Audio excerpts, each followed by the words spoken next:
এই দিনে ভগবান গীতা দান করছিলেন। গীতা কিন্তু ওই দিনই শুধু দান করেন, গীতা আরও অনেক আগে পৃথিবী শুরু প্রারম্ভে এই ভগবান গীতা দান করছিলেন। কাকে? ভগবান এটা প্রথমে কাকে বলেন? সূর্যকে বলেন, তাই না? গীতা প্রথমে কাকে বলেন? সূর্যকে বলেন। সূর্য তার পুত্র, কিন্তু তারপরে কি হলো? গীতা কি ছিল? এটা পরম্পরা না পড়তে পড়তে এটা ভুলে গেছে। আচ্ছা, ওখানে আবার আসতেছি।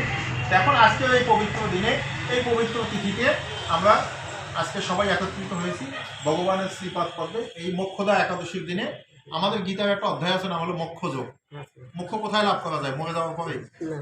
মোক্ষ বেঁচে থাকলেই অর্জন করতে পারে। হ্যাঁ, এই গীতার যে মোক্ষটা জানবো, যদিও আমি এইগুলা সম্পর্কে অত অভিজ্ঞ নই, এগুলো যিনি পাঠ করেন, যিনি এই বিষয়ে খুব সুন্দর জানেন, শরীরপুরের অন্যতম প্রধান বৈষ্ণব, যিনি আমাদের নেতৃত্বে সময় লাগবে, তার এই ওনার অনুপস্থিতিতে, ওনার নির্দেশে, ওনার অনুমতি ক্রমে আমি একটা প্রক্সি দিচ্ছি। প্রক্সি মানে নকল করা, এটুকু ধরে রাখছি। আর আমি লেখাপড়াও কম জানি, ওই ততটুকু একটু বলার চেষ্টা করি। হয়তো ভুলভ্রান্তি হবে, ভুলভ্রান্তিটা মেনে নিতে হবে আপনাদের। আর কি সন্তান ভুল করলে পিতা মাতা কী করে? মেনে নেয় না, উপায় নাই তো। কোনো আপনারাও মেনে নেবেন, যেহেতু আমি আপনাদের সন্তান। তা আজকের এই পবিত্র